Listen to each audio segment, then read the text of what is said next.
1919년 3.1 독립운동이 일제의 칼날에 짓밟히고 일제의 압제가 더 가혹해지자 우리 민족의 허탈감은 극에 달했습니다. 그런데 이로부터 1년여 전인 1917년 11월 러시아에서는 놀라운 일이 일어났습니다. 볼셰비키 폭력혁명으로 공산주의 소련이 탄생한 것입니다.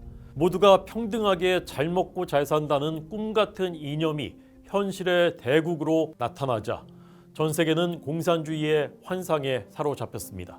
절망에 빠진 한반도 지식인들에게 그 환상은 더 강렬했습니다. 우리 민족에게 미국, 영국 같은 서방은 상상 속 세계였지만 중국과 러시아는 이웃나라였습니다. 러시아는 불과 10여 년 전 러일 전쟁으로 일본과 싸운 적도 있었습니다.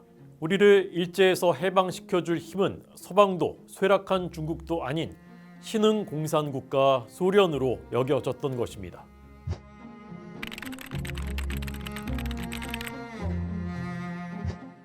소련은 전 세계 공산화를 위해 각국의 공산주의 조직에 막대한 자금을 댔습니다.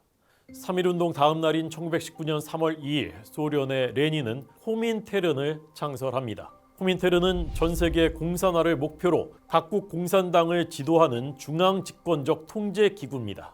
1950년대 작성된 미국 CIA 보고서는 1930년부터 31년 중국, 조선, 일본 등의 공산당을 관할하던 호민테르 극동국이 분배한 돈만 122만 파운드, 현재 화폐 가치로 수천억 원이라고 분석했습니다. 소련의 자금 지원을 제일 처음 받은 한반도 공산주의자는 이동휘였습니다. 그는 1918년 6월 소련 하바로프스크에서 한인 사회당을 만든 한국 공산주의의 시조였습니다. 1919년 8월 중국 상하이에서 대한민국 임시정부 국무총리가 된 이동휘는 1921년 1월 독립운동가 일부를 모아 한인사회당을 고려공산당으로 개편했습니다. 고려공산당의 청년동맹 책임비서가 21세 박헌영이었습니다. 이동휘는 1921년 7월 14일 레닌을 55분간 면담하고 조선 공산화를 위한 자금 지원을 약속받았습니다. 러시아에 있는 공산당의 수령 이동휘 씨는 러시아 정부 수령 레닌 씨의 신용을 이용해 제3국제공산당 코민테른으로부터 12만 루블의 선전비를 얻어 가지고 1923년 10월 10일 조선일보 기사입니다. 코민테른이 준 수십만 루블, 현재 화폐 가치로 수백억 원의 거액을 놓고 암투가 벌어져 1922년 자금책 김리비 암살당하는 사건까지 벌어집니다. 이렇게 천문학적 돈을 조선 공산주의자들에게 대준 소련의 최종 목표는 조선 독립이 아닌 조선 공산화였습니다. 소련을 등에 업은 공산주의자들은 조선의 독립운동 주도권을 장악해 나갔습니다. 공산당이 지하에서 이루어지는 항일운동을 지휘하면서 한국인들 사이에서 공산당의 위상이 높아졌으며 민족주의적 성향의 비공산주의자들도 공산당이 주도하는 항일운동에 적극 협조하였다. 이러한 상황이 전개되는 동안 좌익의 힘과 권위는 지하 항일운동을 이끈 공산당의 리더십에 힘입어 점차 성장하였다. 미군정기 주한미군사 기록입니다. 소련의 돈으로도 부족했는지 초기 조선 공산주의자들은 다른 방법으로도 돈을 조달했습니다. 그것은 놀랍게도 아편과 위조 지폐였습니다. 모스크바에 있는 공산당들은 생활이 극히 곤란하므로 조선은행권 수십만 원을 위조하여 치타를 거쳐 하얼빈으로 보낸 일이 발각돼 하얼빈에서 크게 경계 중이라는 전보가 대련에 도착했다. 1922년 2월 18일자 동아일보입니다. 만주와 노령, 상해 등 각 지부에서 공산당원들이 모여 토지를 개척하고 거기에 아편을 심어 그것을 봉천, 북경, 상해 등지에 밀수출하여 그 수입된 돈으로 당의 유지비를 삼으며 정치운동과 사회운동 자금을 조달하는데 경지 면적이 수십만 평에 이른다. 1924년 11월 24일 동아일보입니다. 1946년 조선공산당의 조선정판사 위조 집회 사건. 남로당 이중업이 북한에서 대량의 아편을 반입해 싱가포르와 상하이까지 밀수출하며 천문학적 공작금을 주무른 것은 모두 뿌리가 있는 일이었습니다. 대륙에서 먼저 뿌려진 공산주의의 씨앗을 한반도에 심은 인물이 박헌영입니다. 경성고보를 다니다 중국에 건너가 공산주의자가 된 그는 1921년 이동휘의 고려공산당에서 청년동맹 책임비서가 됐습니다. 1922년 3월 25일 국내에 공산당을 조직하려고 잠입하다 신의주에서 체포돼 1년 6개월 복역한 뒤 1924년 1월 20일 다시 경성에 들어와 공산당 설립에 나섰습니다. 1925년 4월 17일 황금정의 중국 요리집 아서원에서 비밀 회동이 열렸습니다. 공산조직 화요회에 박헌영, 김제복, 윤병덕, 북풍회에 김약수 등이 모였습니다. 일본 경찰의 촉각이 온통 경성에서 개최된 전조선 기자대회로 향해 있는 와중이었습니다. 이날 아서원에서 조선공산당이 조직됐습니다. 한반도 비극의 씨앗이 뿌려진 것입니다. 다음 날인 4월 18일에는 서울 훈정동 4번지 박헌영의 집에 젊은 공산주의자들이 모여 조선공산당 산하조직 고려공산청년회를 만듭니다. 25세 박헌영이 조선공산주의 실권자가 된 것입니다. 당시 일본이 가장 적대시한 것이 동북아 패권의 경쟁자로 떠오른 공산주의 소련이었습니다. 일본은 본토와 조선에 공산주의가 침투한 것을 극도로 경계했습니다. 이런 가운데 공산주의 조직이 쥐도 새도 모르게 조선에 뿌리를 내린 것입니다. 그러나 이 은밀한 움직임은 불과 7달 뒤 엉뚱한 곳에서 꼬리가 밟힙니다. 11월 22일 신의주의 요리집에서 다툼이 벌어져 일본 경찰관이 청년들에게 폭행을 당합니다.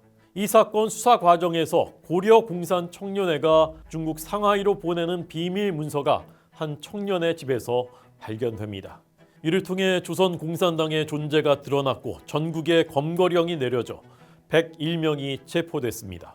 종로서에 검거된 사회주의자 림원근, 박헌영, 유진희 등의 사건은 조선 초유의 공산당 비밀 결사 사건으로 시내 제동 화요회와 시내 관수동 신흥청년동맹을 중심으로 로국 러시아에 있는 공산당과 비밀이 연락을 취하여 조선 내의 주의 사상을 고취시키고자 비밀 결사를 조직하고 전 조선 내에 공산주의를 대대적으로 선전하며 조선 천지를 진동케 하려던 계획이었다. 1925년 12월 2일 조선일보입니다. 전 조선을 뒤흔든 사건이었습니다.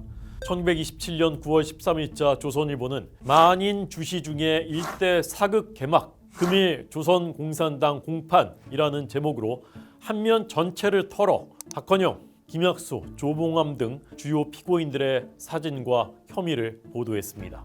4월 경성에서 전조선 기자대회가 열렸을 때 4월 17일 황금정 중국 요리점 아서원에서 각 사회주의 단체 영수를 망라해 조선공산당을 조직하고 이튿날인 18일에는 시내 훈정동 박헌영의 집에서 고려공산청년회를 조직하여 신의주를 연락 중개 장소로 삼아 상해를 경유하여 모스크바에 있는 제3국제공산당 코민테른의 지휘를 받아 자금의 지급과 기타 일체의 지휘를 받고 미래의 사회주의 혁명을 기도했다. 1935년 3월 15일 조선일보 창간 15주년 특집 기사 대사건으로 본 15년 중 내용입니다. 재판받는 박헌영의 일거수일투족이 대서 특필됐습니다. 박헌영은 출정 거부, 시금 전폐 등으로 법정 투쟁을 벌이다 의식 불명료 상태에 빠지기도 한 것으로 보도됐습니다. 급기야는 그가 발광 상태라는 기사까지 실렸습니다. 박헌영이 발광을 시작한 지 2달째가 되었다. 하도 광기가 심해 독방에 두었으나 갈수록 태산이었다. 대변을 보고는 손에 쥐어 벽에 바르고 간수가 밥을 갖다 주면 밥은 그대로 두고 변을 먹기까지 하였다. 남로당 지하 총책 출신 박갑동이 쓴 저서 박헌영 중의 내용입니다. 결국 법원은 그의 보석을 허가합니다. 출소한 그는 어머니와 처 주세죽도 못 알아보고 사람만 보면 무서워 달아났다고 합니다. 유명한 정신병 의사 김탁원 박사도 병이 원체 악성인데다 신체가 극도로 쇠약해 낫는다 해도 시일이 상당히 걸리겠다라고 말했습니다. 그러나 박헌영의 정신병자 행세는 놀랍게도 모두 가짜였습니다. 치료가 오래 걸리겠다던 그는 입원한 지 불과 사흘 만에 퇴원해버렸습니다. 박헌영의 남로당 직계인 박갑동은 저서 박헌영에서 이렇게 밝혔습니다. 그의 치밀한 능청이 계획대로 적중한 것이다. 지금으로서는 상상도 할 수 없는 노릇이지만 그 당시만 해도 어수룩했던지 박헌영의 광인 행세가 성공한 셈이 됐다. 1년 후 박헌영은 소련으로 탈출합니다. 국제 레닌 학교에 입학하고 코민테른에서 활동하며 김형선 등에게 조선 공산당 재건 지령을 내려 국내로 잠입시켰습니다. 그러다 1932년 7월 상하이에서 일본 경찰에 검거돼 국내로 압송됐고 1934년 12월 징역 6년형을 선고받아 복역했습니다. 1939년 출소한 뒤 김삼룡, 이관술 등과 조선 공산당 재건을 위한 지하 조직 경성콤그룹을 결성했습니다. 이들은 장사꾼, 노동자 행세를 하며 전국에 흩어져 독서 서클, 노동자 조직을 만들었습니다. 겉으로는 창씨개명, 징용, 공출을 반대하는 운동을 벌였지만 궁극적 목표는 혁명과 공산주의 국가 건설이었습니다. 같은 민족이라도 민족 진영, 우익은 그들에게 결국은 타도의 대상이었습니다. 태평양 전쟁이 치열해지고 일제 통제가 강화되면서 1942년 12월경 경성콤그룹은 해체됐습니다. 박헌영은 검거의 소용돌이에서 빠져나와 전남 광주로 피신해 8.15 해방 전까지 광주시 백운동 215번지 연화 벽돌 공장에서 김성삼이라는 가명으로 벽돌을 굽고 나르는 인부 행세를 하며 살았습니다. 해방 바로 다음 날인 8월 16일 서울 종로 네거리 등 시내 곳곳에는 박헌영 동지여 어서 출연하라. 우리는 박동지를 기다린다. 라는 벽보가 나붙었습니다.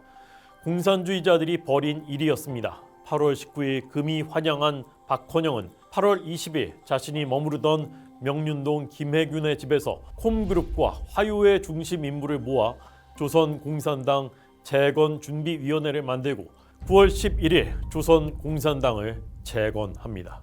1925년 조선공산당이 20년 만에 화려하게 부활한 것입니다. 닷새 전인 9월 6일에는 조선인민공화국 인공창건까지 선포합니다. 당시 분위기는 이미 남한이 조선인민공화국이 된 것 같았습니다. 일제의 혹독한 탄압을 받은 조선공산당 멤버들은 대중의 동정과 지지를 받고 있었습니다. 새롭고 신비로운 이념 공산주의는 지식인들을 매혹시켰고 평등하게 땅도 나눠준다는 달콤한 선전은 농경사회인 조선의 민중에 쉽게 파고들었습니다.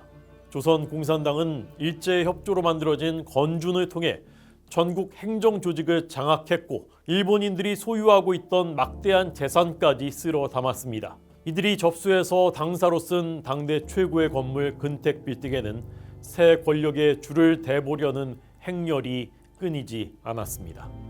조선공산당 전성시대였습니다. 그러나 이들의 화양연화는 길지는 못했습니다. 이듬해인 1946년 같은 근택빌딩에 있던 조선공산당 기관지 해방일보 인쇄소 조선 정판사를 통해 천문학적 액수의 위조 지폐를 찍은 사건이 적발돼 박헌영은 월북하는 신세가 됐고 민심은 삽시간에 차갑게 식었습니다. 조선 공산주의의 종가를 자부하던 조선공산당은 같은 해 11월 김일성의 북로당에도 밀리는 남로당으로 쪼그라들었습니다. 남로당원들은 1946년 대구 10월 사건, 1948년 제주 4.3 사건과 여수 순천 사건을 일으키고 그때마다 박헌영이 선포했던 조선인민공화국을 외쳤지만 그 인공마저도 어느새 1948년 9월 김일성이 수립한 조선민주주의 인민공화국으로 바뀌어 있었습니다.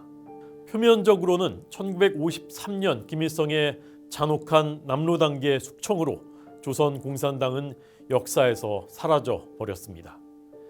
그러나 1925년 그들이 한반도에 뿌려놓은 공산주의와 이념 갈등의 씨앗은 제주 4.3 사건, 여수 순천 사건 등 현대사의 비극과 6.25 전쟁을 거쳐 한 세기가 지난 지금까지도 민족의 분단과 우리 사회의 비극으로 이어지고 있습니다.